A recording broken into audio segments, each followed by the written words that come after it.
الحمد للہ وحدہ لا شریک لہ والصلاة والسلام علی من لا نبی بعد۔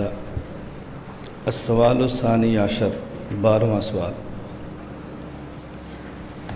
قد کان محمد بن عبد الوہاب النجدی یستحل دماء المسلمین واموالہم واعراضہم وکان ینسب الناس کلہم الی الشرک ویسب السلف فکیف ترون ذلک وهل تجوزون تکفیر السلف والمسلمین واہل القبلۃ ام کیف مشربہم۔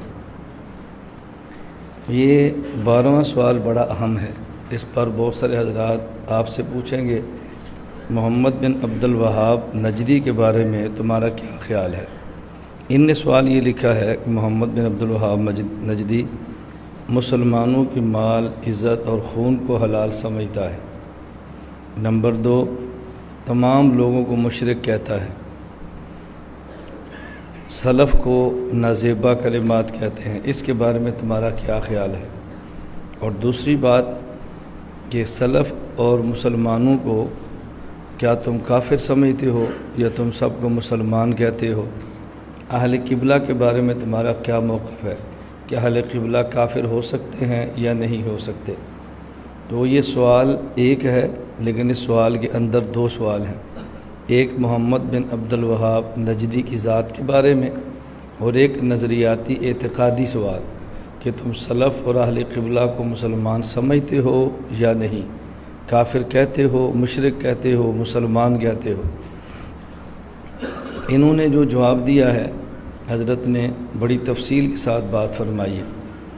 پہلی بات محمد بن عبد الوہاب کے بارے میں فرمایا کہ صاحب الدر المختار نے خوارج کا تذکرہ کیا ہے، جو خود کو مسلمان کہتے تھے، اپنے علاوہ دوسروں کو کافر کہتے، مسلمانوں کو قتل کرتے، مسلمان کے خون کو حلال سمجھتے تھے۔ تو صاحب الدر مختار نے اسی کے تحت کہا کہ محمد بن عبد الوہاب بھی ایسا ہی شخص تھا۔ حضرت نے رائے المہند میں یہ دی ہے۔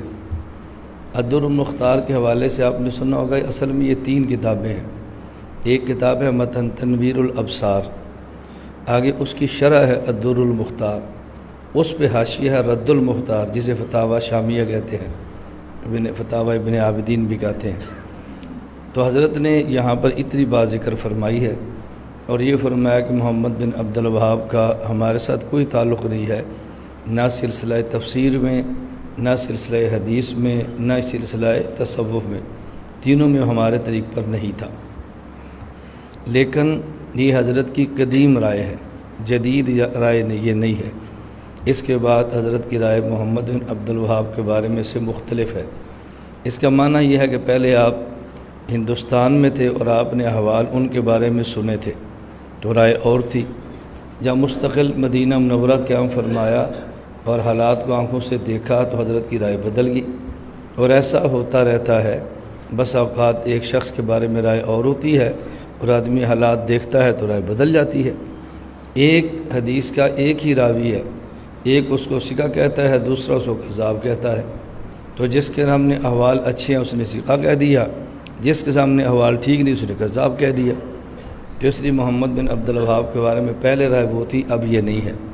حضرت مولانا منظور احمد نعمانی رحمۃ اللہ علیہ نے یہ مستقل ایک کتابچہ لکھا ہے، شیخ محمد بن عبد الوہاب اور ہندوستان کے علماء حق۔ یہ دیکھیں، یہ مستقل آپ نے کتابچہ لکھا ہے جس میں ثابت کیا ہے کہ شیخ محمد بن عبد الوہاب کے بارے میں غلط فہمیاں بہت زیادہ پھیلا دی گئی ہیں، ایسا بندہ وہ تھا نہیں، جو باتیں غلط مشہور کی گئی ہیں۔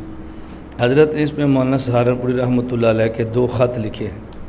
ایک ان میں خط ہندوستان کا ایک رسالہ مولانا ظفر علی خان نکالتے تھے زمیندار کے نام پر، اس میں حضرت کا خط ہے، اور بعد میں اس رسالے میں جتنے خطوط آتے رہے اکابر کے خطوط کے نام سے کچھ خطوط چھپے ہیں، تو جو خط اس کے اندر تھے وہ بھی اکابر کے خطوط کے اندر ہیں۔ اس کے اندر حضرت کا یہ خط موجود ہے، جس سے معلوم ہوتا ہے کہ حضرت کی رائے بالکل بدل گئی ہے۔ مدینہ منورہ میں ایک عالم تھے شیخ عبداللہ، ان کے بارے میں فرماتے ہیں، کاظل قزات شیخ عبداللہ جن کا مکان میرے مکان کے قریب ہی ہے، ان سے اکثر ملاقات ہوتی رہتی ہے اور دینی مسائل میں گفتگو بھی ہوتی ہے۔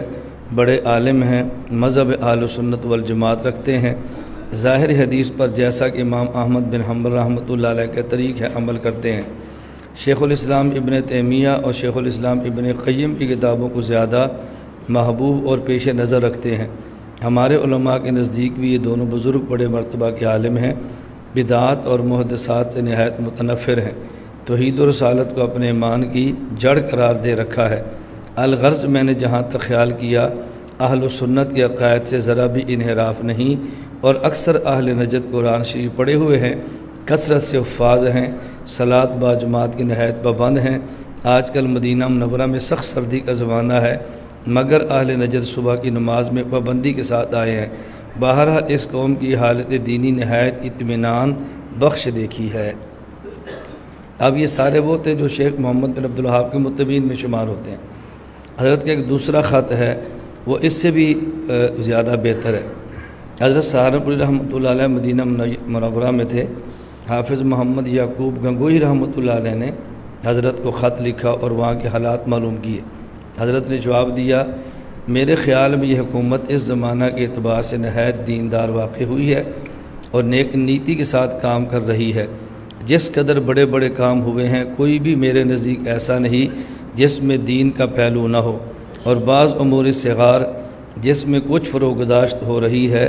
جہاں تک میں غور کرتا ہوں اس کی وجہ یہ ہے کہ حکومت کے پاس لائق منتظم دیندار آدمی نہیں، اس وجہ سے بعض انتظامات میں کوتاہی ہو رہی ہے۔ اپنی ذات سے سلطان ابن سعود نہایت دیندار، حکیم، متحمل مزاج واقع ہوا ہے، مگر ایک آدمی جب تک اس کے ہاتھ پیر نہ ہو کیا کر سکتا ہے؟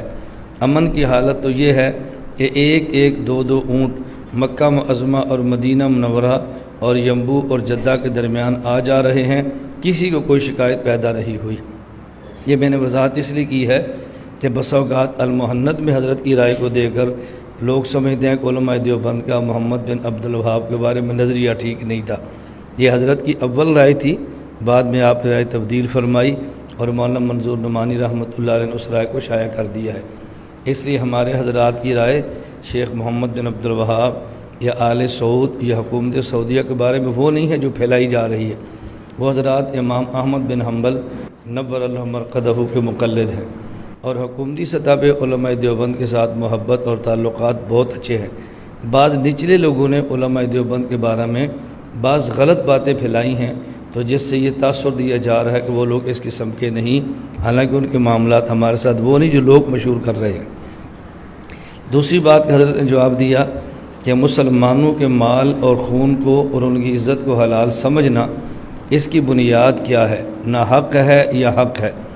اگر اس کی بنیاد نہ حق ہے اور اس نہ حق کی بنیاد کوئی تعویل ہے یا بغیر تعویل کے ہے، اگر بغیر تعویل کے ہو تو مسلمان کے خون کو حلال سمجھنا کفر ہے، اور اگر کسی بندے کے پاس کوئی تعویل ہو، اگرچہ وہ تعویل نہ مناسب، ہم کفر تو نہیں کہتے لیکن فسق کہتے ہیں۔ آپ اس کی چھوٹی سی مثال سمجھ لیں کہ حدیث پاک میں من ترک الصلاۃ متعمدا فقد کفر، کہ جس شخص نے جان بوجھ کے نماز کو چھوڑا اس نے کافروں والا کام کیا۔ اب ایک بندہ حدیث کا معنی یہ سمجھتا ہے کہ جس نے جان بوجھ کے نماز چھوڑا اس نے کفر کیا، حالانکہ اس کا معنی یہ نہیں کفر کیا، اس کا معنی اس نے کافروں والا کام کیا۔ کفر کرنا اور ہے اور کافروں والا کام کرنا اور ہے۔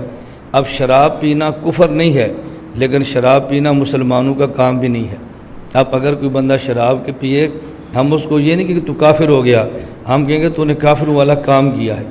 جیسے حدیث پاک میں ہے آیت المنافق ثلاث، منافق کی 3 نشانیاں ہیں کہ جب وہ بات کرے تو جھوٹ بولتا ہے، امانت رکھو تو خیانت کرتا ہے، اور وعدہ کرے تو خلاف ورزی کرتا ہے۔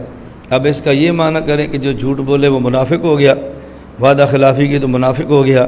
اللہ کے نبی صلی اللہ علیہ وسلم نے سمجھایا کہ مسلمان کی شان نہیں ہے کہ وہ جھوٹ بولے، مسلمان کی شان یہ نہیں کہ وعدہ خلافی کرے، مسلمان کی شان یہ نہیں کہ امانت میں خیانت کرے۔ تو امانت میں خیانت کرنے سے منافق نہیں ہوتا، ہاں البتہ منافقوں والا کام کر لیتا ہے۔ اب حدیث پاک میں ہے من ترک الصلاۃ متعمدا فقد کفر، جس نے جان بوجھ کے نماز چھوڑی کافروں والا کام کیا۔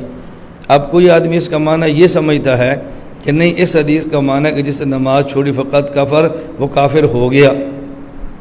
ایک مسلمان تھا نماز چھوڑی، اب اس کا موقع بھی ہے کہ اس نے کفر کیا لہذا مرتد ہو گیا، اس کو اب قتل کرنا چاہیے، اور حکومت اقتدار ان کے ہاتھ میں ہے۔ اب ایسا اقتدار والا بے نماز کو قتل کرے، ہم اس کو کفر نہیں کہیں گے، فسق کہیں گے۔ کیوں؟ اس لیے کہ اس کی بنیاد ہے تو ناحق، لیکن اس ناحق بنیاد کی بھی ایک تعویل ہے۔ ہمارے یہاں وہ تعویل تو ٹھیک نہیں ہے، لیکن اس تعویل کی بنیاد پہ کافر نہیں کہہ سکتے۔ آپ اندازہ فرمائیں علماء دیوبند کا کتنا محتاط مسلک ہے، آدمی سوچ سکتا ہے کتنا محتاط مسلک ہے، آپ اندازہ فرمائیں۔ لا الہ الا اللہ، لا الہ الا اللہ، لا الہ الا اللہ، ما لنا رب سوا۔ لا الہ الا اللہ، لا الہ